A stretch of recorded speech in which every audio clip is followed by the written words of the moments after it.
Yeah. So you will see that, he wanted to know the primary substance from which the whole world came. Where did the world come from? And the greatness of the Milesians is they rejected mythological explanations and tried to give naturalist explanations for natural phenomena, as also for how life came into being. They were trying to do this by not taking recourse to the supernatural category, but working with natural categories. So Thales said the primary substance, the first substance from which the whole world emerged, and remember, their idea of the world is not our idea of the world. Their idea of the world is much smaller. It would be, the Mediterranean region and all that. So what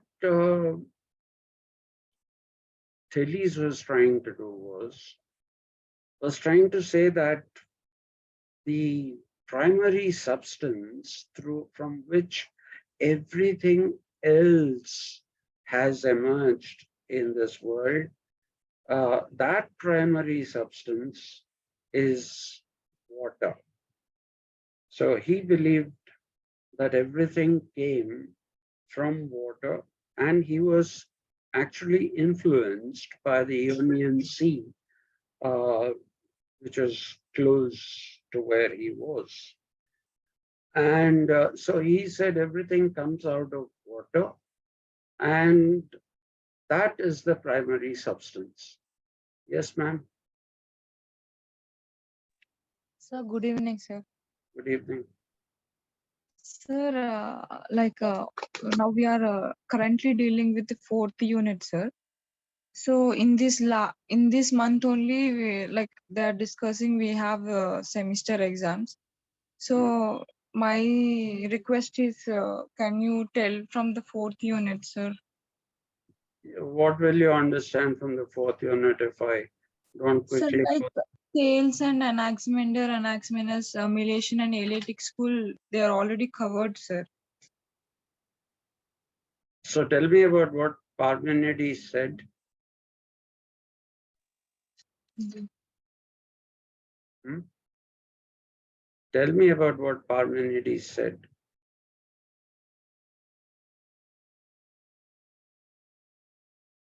Tell me about what Anaximander said.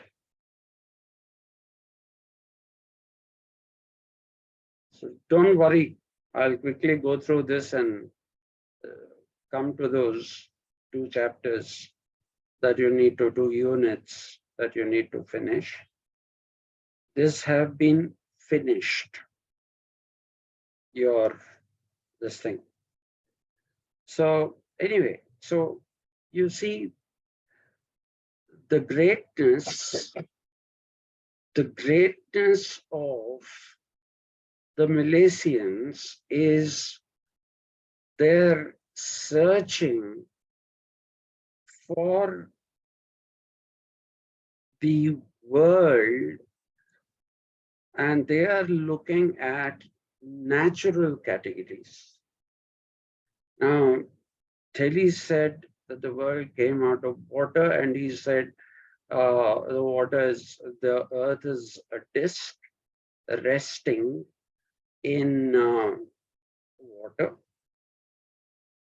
The next philosopher who came, Anaximander, he said, if the earth is resting in water, where is water resting? Okay, so Anaximander is brilliant. Most of the physics that we know today can actually be traced back to Anaximander's questions. He tried to answer his own questions. He couldn't. Later on, you'll see that Galileo and Newton and all of these people were basically influenced by Anaximander. Now, Anaximander said that there is no primary substance. And he said the earth is not resting anywhere. The earth is a cylinder that is rotating on its own axis at a certain speed in space so that it doesn't fall off. So he said opposites come together to create things. Wet and dry, they come together. Okay, so you can take n number of opposite categories, and you can say it is these coming together, the move, cold and hot, they move into each other, and it is because of that that you have the earth. And he was also possessed by yet another question. And that particular question was, why do things have a tendency to fall? Now he was intrigued. As long as I'm holding something, that thing doesn't fall. But the moment I stop holding it, it falls. So he called this the tendency to fall. And he was experimenting on why things have a tendency to fall before he died. He didn't get an answer for that. Then came Anaximenes, a bit of a disappointment after Anaximander, because Anaximenes again went back to the search of the primary substance. And for him, the primary substance was air. And he said if air condensed, then it would become water. If water condensed, then it becomes the earth. And if air rarefies, it becomes fire. So for him, the primary substance was air. Okay, and so that is a bit retrograde, but you can see how modern science is still indebted to the Milesians for the simple reason that even today everybody believes that it is out of water that all life forms came. First, it was water-dwelling creatures, then amphibious creatures, which could live both in water and on land, and finally, those creatures and animals that lived on land. Okay, so there is that importance to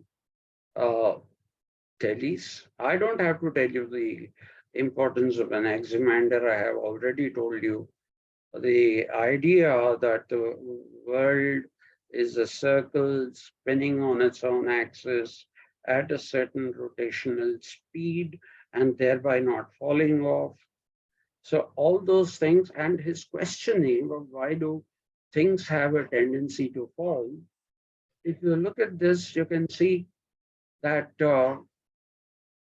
this is the basis of modern science. Anaximenes is a bit of a disappointment after Anaximander. But nevertheless, today we have a theory of condensation and rarefaction. That theory can be taken back to Anaximenes. Now, what I want you to remember, I'm winding up with the Milesians. What I want you to remember is the Milesians saw the world as being outside of themselves. And they saw themselves as uh, many things that are there in the world. That's how they looked at things. But when you come to the Eleatic school, especially when you look at Parmenides, not so much Xenophanes, you will find that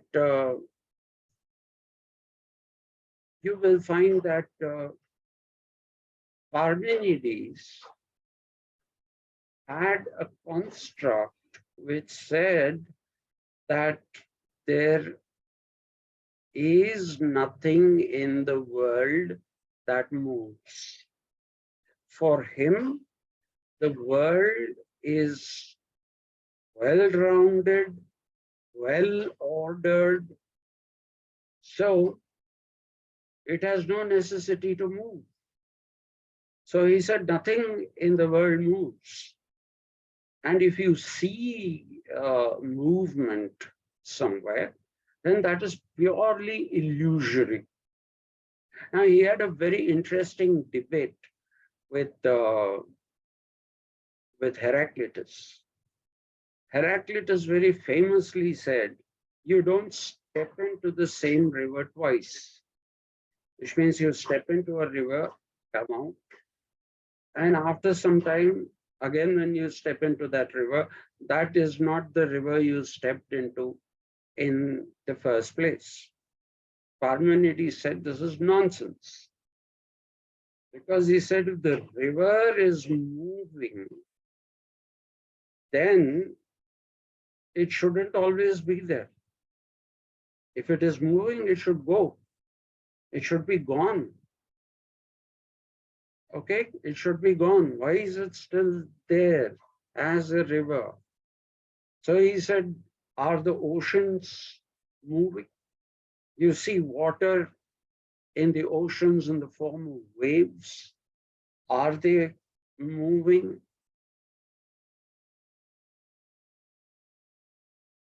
I mean, is the ocean or the sea moving? No. If they were moving, then they would all be gone. Okay, so he said all movement is illusory. It's a deception of the mind.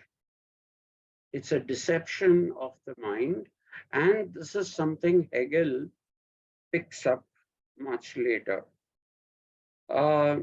Now, if you therefore look at Parmenides, there's only one work of his which is actually called the poem. Poem doesn't mean that it is a poem as we know it. Poem in the Greek sense is about conduct.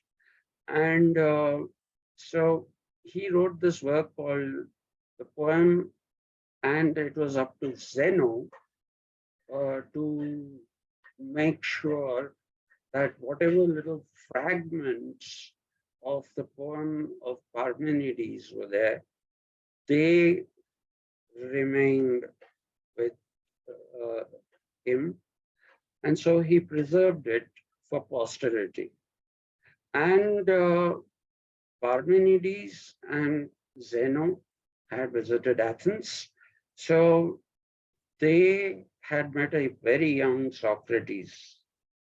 Now, if you have done Plato, Plato again is somebody who says all movement is basically of those things which are moving from perfection, from imperfection to perfection. If you reach perfection, then you don't need to move. And this is a principle that you would find being used even by Aristotle, because Aristotle, when he talked about causal explanations, which is what we do today. Okay, we say there was somebody stuck a matchstick and threw it somewhere, and that led to a fire, and the fire led to the burning down of the building, and because of that, some people died. So each cause is an effect of something else, and each effect is a result of another cause. So this is called infinite regress. You keep going, you don't know where to stop. So Aristotle basically said that you have to look for the pure cause. And what is the pure cause? The pure cause is that cause which does not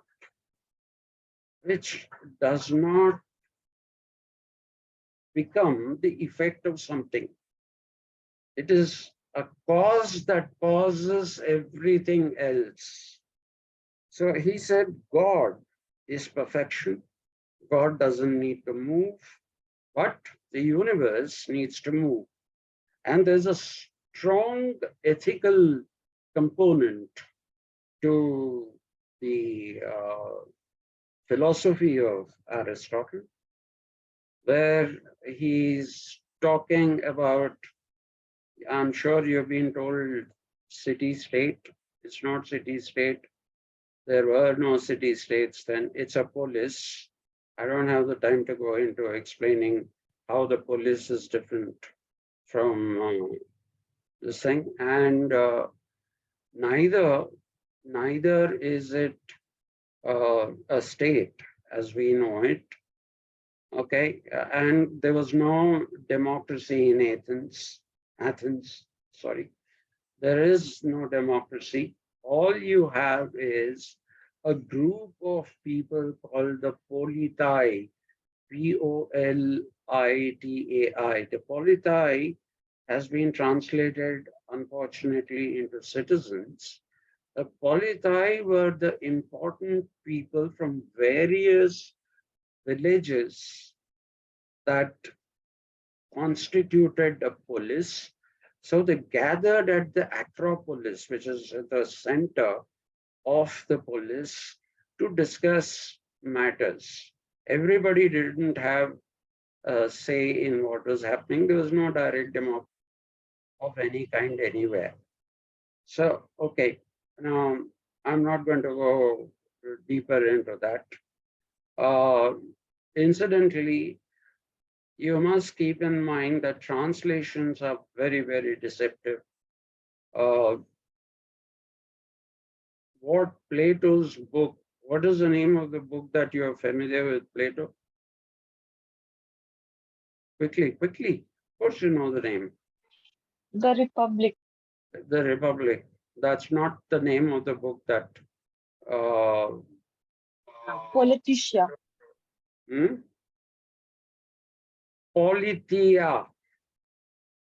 Politeia, actually. And that comes from polis, administering the POLIS, polis. Politeia is the name. Republic is the translation that was carried out by the Latin scholars. They didn't have a polis, by the way, and therefore they simply started calling the Politeia as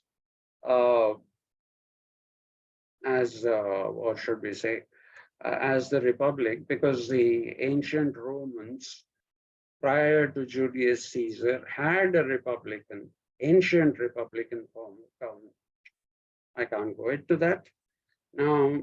So please be careful with translations. Okay, you have books that say state and government in ancient India. In ancient India, there was no state. In ancient Europe, there was no state. The state is a modern institution which came into being which consolidated finally into an organization around the 16th century, though the process began somewhere towards the end of the 14th century.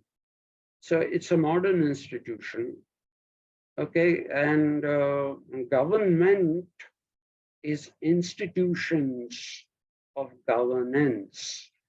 In all ancient civilizations, you do not find government. You find the process of governance, okay, which is where, people with a certain uh, wisdom are asked to, uh, basically, they are asked to, what should I say, um, take care of the affairs and what have been called state in ancient India, they should be called Janapadas. Janapadas are again another kind of republic, not the kind of republic that you find in ancient Greece. Anyway, so this is the importance of the Milesians and the Eleatic school. Okay, the Eleatic school is that which paved the way for Plato. Plato said the ideal is the real. I hope you know what that actually means. Okay, it actually, what it means is that you're not born with an empty brain, you're born with knowledge in your brain. You don't have to take knowledge from outside and internalize it. It's already there in your brain because of the fact that between life and death, and life again, the soul goes to what he calls the realm of forms. And there, all these souls interact with each other, and that is how they pick up knowledge. Okay, so let's not go into all that. Now, if you come into the medieval period, in the medieval period, but just before I talk about the medieval period, let me quickly say a word about the Roman Empire. The Roman Empire is very unlike the Greek civilization because it is primarily a military civilization. Not that there were no philosophers. There were philosophers like Cicero, Seneca, Virgil, all of them. But none of them was looking at the question of where did the world come from. That is not their question. Their question is more in the nature of jurisprudence. Because the Romans believed that those whom they had conquered were necessarily inferior. They were necessarily inferior to those, to the Romans, because they had conquered them. So they said they can't have the same rights, they can't have the same privileges that the Romans have. So they denied the conquered territories all these things. And then there were things like the protectorates, which are not exactly a part of the Roman Empire, but they were under Roman control. I'm sure you know the story of Pontius Pilate and Jesus Christ. And so you had those protectorates, but what you will find is that Cicero especially, and to a certain extent Seneca, they are preoccupied with codification of law.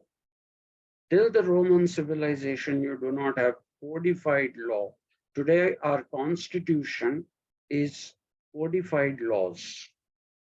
So when we talk about jurisprudence, it is Cicero and Seneca who were basically trying to codify laws, but not universal laws, not like universal human rights, but those rights that would be applicable to those who are, what should I say, uh, those who are Romans, and those which will not be applicable to the non-Romans, those who have been conquered. They made slaves out of them, primarily.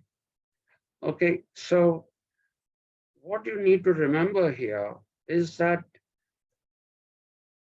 quite a few uh, translations of ancient Greece went into Latin. Politia became the republic. The Romans had their own kind of republic, not our kind of republic. There was a triumvirate, uh, a ruler, magistrates, and the Senate. Okay, so that was the triumvirate, and powers were distributed among all the different, the three different organs. So they were more preoccupied with those kind of things until Julius Caesar came. Caesar, by the way, is his name. It is not Caesar, is not king, or like what the Germans have made Kaiser, which is a corruption of Caesar, or what the Russians have corrupted Caesar into as Tsar. Actually, Julius Caesar is his name. Prior to him, there were no Caesars. But after him, people like Augustus decided that they will take on the name Caesar because of the accomplishments of uh, Julius Caesar, especially in war. Anyway, so what you have to remember is that if you look at the Roman civilization, nowhere do you find the word politics. You police you don't find. Okay, Aristotle talked about the ethical way of life as cainonia politicae, which was translated by the Romans as societas civilis, civil society, which is what we are talking about these days, and in a very perverted form, of course. I don't have the time to go into that. So the Roman period, please look at all the writings in the Roman period. There is no reference to the state. There is no reference to the political. None of these words which were in vogue during the Greek civilization are completely absent in the Roman civilization. They are completely absent in the Roman civilization. Now, after the Roman civilization, you had the medieval period. And again, if you look at the medieval period, there is no polis because God is the true monarch of the universe, and his representative on earth is the church headed by the Pope. Pope is an anglicization. It is actually Il Papa, the Father. Okay, so that is how the Christians looked at things. They changed the meanings of words. Like, for example, virtue in Greek meant excellence in doing something. Okay, and the same word virtue in what should I say, in Latin, it basically means manliness. But the Christians gave it an ethical dimension. I'll come to the difference between morality because that is there in your syllabus. They gave it an ethical dimension. During this whole period, there was no difference between ethics and morals. They could be used interchangeably, just as science and philosophy could be used interchangeably. The Greeks didn't see the binary opposition that we see today between philosophy and science. They didn't see it that way at all. Okay, so these are all things which came with positivism, uh, creating binaries and saying that these are oppositional categories. Anyway, now what was happening in medieval, in the late medieval period was that the church was very corrupt. You know those stories, the stories of the sale of indulgences, the priests becoming absolutely corrupt and using the confession to take favors out of people, especially women, and they ask for sexual favors. And that is the degeneration of Christianity. And that is why you see that the Renaissance happened once again. The Renaissance was nothing but Greek scholars who were in the Hellenistic area, which is close to Rome. Those people once again came out with the learning of ancient Greece. It was picked up by the church itself. And the church, because it could no longer say we can't reconcile the concerns of science and philosophy with those of religion. So they started this tendency, because please remember, there is no one Bible. There are several interpretations of it. And therefore, you have this thing called biblical hermeneutics. Hermeneutics basically means interpretation. I'll tell you more about it when we go to the third and fourth unit. And you should also remember that in this particular phase, it was all God. God is the true monarch. The human being is a sinner. The Christian prayer started with, "Forgive me, Father, for I have sinned." Okay, so you had the original sin that you are carrying because of what Eve did. Then you had to be baptized to get rid of that sin. And then, since you are committing sins, you go to a church, you go to a pastor and say, "I have committed those sins." And the pastor would say, "On behalf, I have spoken to God. On behalf of God, you are forgiven."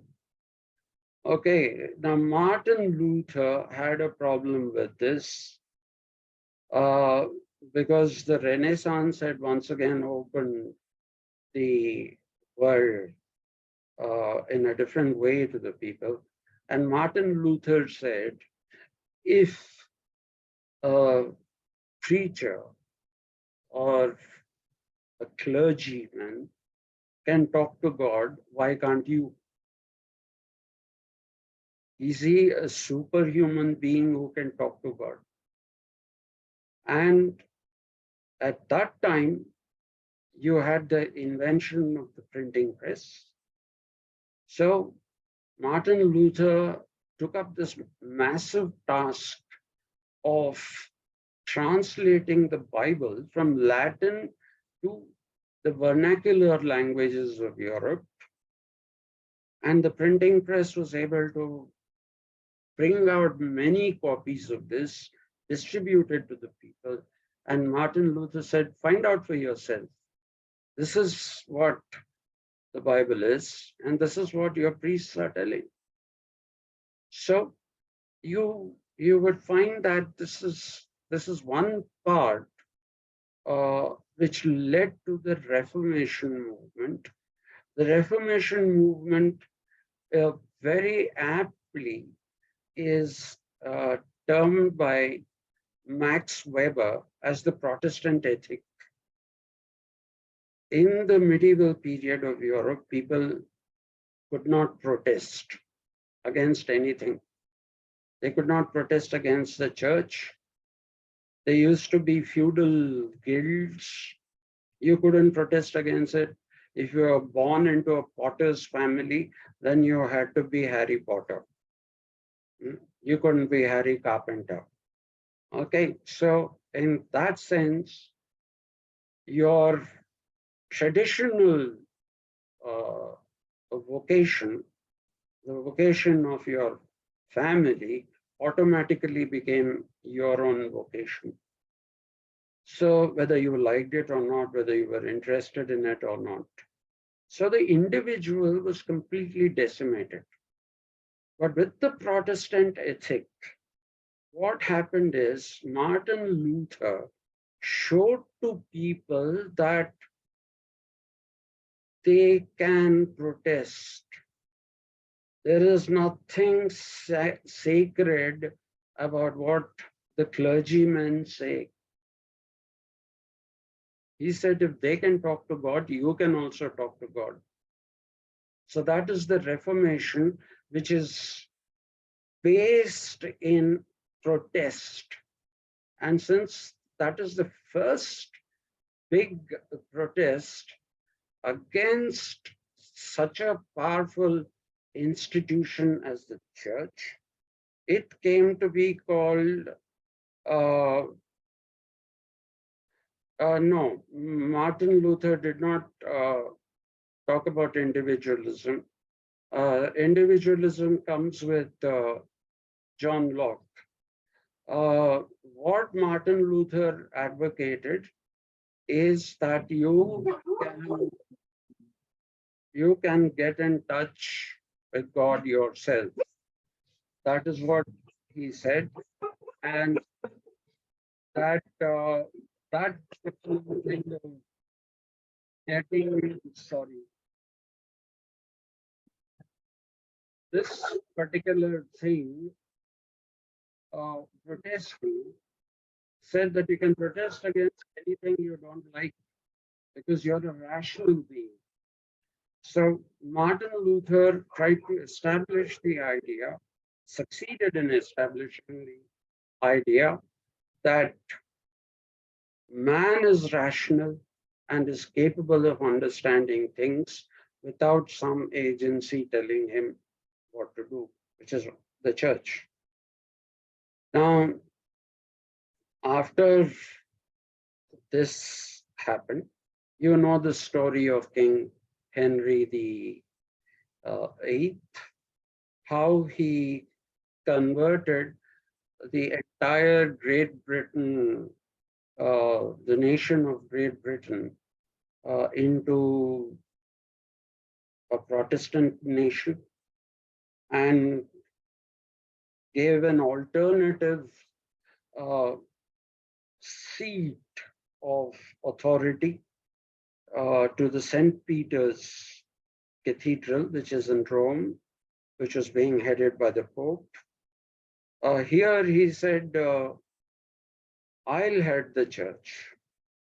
A bit like KCR saying that I'll be the chancellor of universities. So he said, I'll be the head. He became the head. And that is the reason why you see that the Industrial Revolution happened first and foremost in England. Anyway, So these all had a great impact on various people. In Italy, which is where the Renaissance actually started, you had people like Ricciardini and Machiavelli who decided that Italy should not be a collection of principalities. Venice, all those things are principalities, not city states. City states are Singapore, Dubai, those are city states. Okay, these were principalities, and they wanted, rather, Machiavelli wanted the unification of these principalities. So he first spoke to the Sforza family and asked them to unify the whole of Italy. It didn't work out. Then he talked to Lorenzo de' Medici, who also said no. So you'll see that Machiavelli, when he wrote The Prince, he wanted to break the power of the church. He said, as long as people say that I derive my power from God, then the church becomes the source of that power. Okay, so even kings said they are kings by divine right. So the Pope said, if it is divine right, I am the representative of God. What are you? You don't need two people representing God. So Machiavelli, for the first time, reintroduces the term politics, not to mean anything like what the Greeks had in mind. Politics of Machiavelli are completely different from the politics of uh, the Greeks. So if you call Aristotle, if you like to call him the father of politics, Machiavelli is called the founder of politics because he made politics, or he paved the way for politics without a police or anything, okay, to become independent of the religious or the sacred realm. I shall stop here now because I have to take another class. For those of you who think I'm wasting your time, I don't know how much of this you already know. If you already know this, let me know. Then I'll go straight there. But if I go to the unit number 3 without knowing what's happening before, you're not likely to understand because there is a thing called language, and etymologically, it is the evolution of language, which has basically led to the emergence of this discipline of political theory or political thought or political philosophy. It all happened because of a certain kind of a past. You should know that past accurately. Otherwise, you'll know bits and pieces of information which don't mean anything. Thank you very much. And will you come tomorrow? It's a Saturday. Yes, sir. Okay, because then I can rush through some more things and get to where you want me to get to. Okay, so tomorrow at 5:30. All right. Thank you very much. It's been kind of you to put up with me, even though you said you have done all these things. I had to set a tenor so that you understand. Like, for example, individualism has nothing to do with Martin Luther.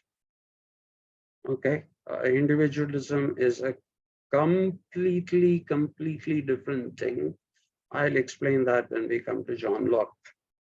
Okay, thank you very much. See you tomorrow, 5:30. Thank you.